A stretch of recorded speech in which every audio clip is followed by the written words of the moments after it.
You are listening to Personal Development Mastery Podcast, and this is another snippet of wisdom where I select my favorite, most insightful moments from previous episodes. Today's snippet is from my conversation with Joe Moffett, a mindset coach for high performance. It is about mastering life by design. What does that mean, and what are the 6 pillars of mastering life by design?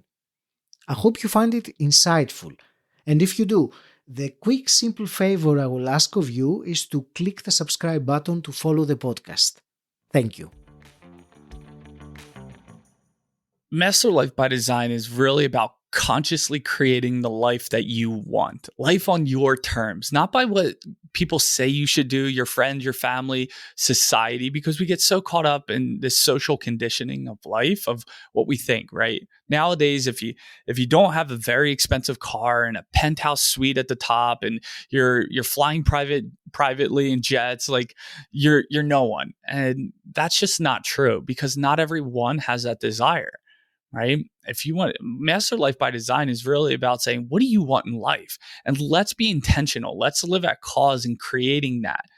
And because if you're not happy, if you're not fulfilled, no amount of money is going to do that for you. Now, money makes life a lot easier, but you're truly not fulfilled. And I can't tell you how many multi-millionaires I've coached. They have all the money in the world. Money is not a problem at all in their life. It flows abundantly.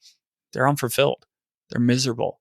They have no purpose. They're unhappy. Kind of like, your story, you said, a little where the purpose wasn't there and then got you on this journey. It's like, that is what people are missing. And that's what it's about. And so I want to kind of break the stronghold of the social conditioning that you got to be wealthy and said, hey, you know what? I'm happy. I'm fulfilled. That is how you become rich. And that's what I want to start changing for a lot of people. Great question. So I'll share the 6. I don't think one's better than the other. I think it's a holistic approach. We kind of need them all. It's like if you work out all the time and you got a great workout routine, but you eat junk food all the time, your body's not going to transform the way you want. It will transform, just not the way you want, right? But the first pillar is health. Right? Health is, we all heard it, health is your wealth, right? But really, truly, without health, you're useless, right? You can't be a good husband. You can't be a good father. You can't be a good CEO, a good son, daughter, whatever it might be. So you really got to establish a healthy routine in your life for yourself. So you have the energy to go create this great change in the world.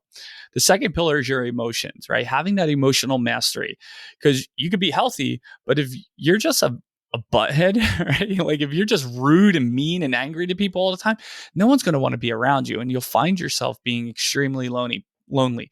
Plus, you probably don't even want to be around yourself.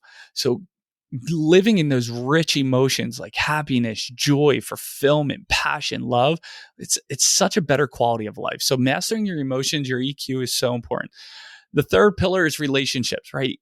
Not just in your intimate relationship, which is really the pinnacle of your relationships, but also the foundation, which is all the people in your life. Like a lot of people, they have, and it varies, but they have a lot of friends, but very not so much depth, right? Like they have friends that are a mile wide, but an inch deep. But do you have those relationships that are an inch wide, but a mile deep? And so really creating those rich relationships where you can be able to connect and feed off of one each other, speak life over each other. Like I find that to be essential, because we all heard the term, your net worth is directly related to your network, right? And so if you don't have a network, if you don't have those relationships, it's hard to grow into really this fourth pillar, which is finances. And really taking the finance category or pillar is really important. We live in a culture, a society where, unfortunately, everything's ran by money, and especially even in politics, but we won't go down that path. But you really need to have your finances right. I realized that before I met my wife, like no great queen is going to want this little boy who doesn't have his act together financially.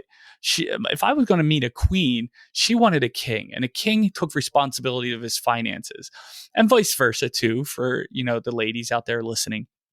But one of the top 2 causes of divorce nowadays is finances. Think about if you had your finances right, And you don't have to be a multimillionaire, but you just had your finances right. How much pain and frustration and fighting, or what I call speed bumps in relationships, would we eliminate? But also, on the flip side, how many cool, epic experiences and journeys could you go on, right? Like, I want to teach my kids about the ancient pyramids and the Great Wall of China. I don't want to show them in a book. I want to be able to take them there and literally see with their eyes and walk and experience it. That takes finances. So get your finances right. Number 5, the 5th pillar is really about lifestyle, because you could have these first 4, but if you're sitting in your office all day, every day, and you're not going out and experiencing things and having the freedom to go where you want and how you want to go there, you're not going to be fulfilled, right? And so having the lifestyle of doing what you want. I love Steve Jobs' quote. He's like, I look at myself in the mirror every day and I ask myself, is this the life I want to be living? And if the answer is no, too many days in a row, I do something about it. And that's, to me, that's lifestyle. So changing that. And then number 6 is spiritual. Regardless of what you believe, like everyone has different spiritual beliefs, but are you living a purpose-filled life, right? Because I believe that's essential for creating this fulfilled, rich life that you want. And so a spiritual is a big component. Now, depending on your spiritual beliefs, are you diving into that? Are you living it? Are you practicing that? Because obviously, there's something to this world, something beyond just us, I believe, that's so magical, that makes this world go, that it's like, are you tapping into that? So those are really the 6 pillars for me that I believe help you master your life by design and really consciously create that life so that you're rich, you're fulfilled, you're happy, and you have some of the big key components in life that really make a difference in the quality of your life. Thank you for listening. You will find the full conversation with Joe Moffett in episode 264. The link is in the episode description. Until next time, stand out, don't fit in,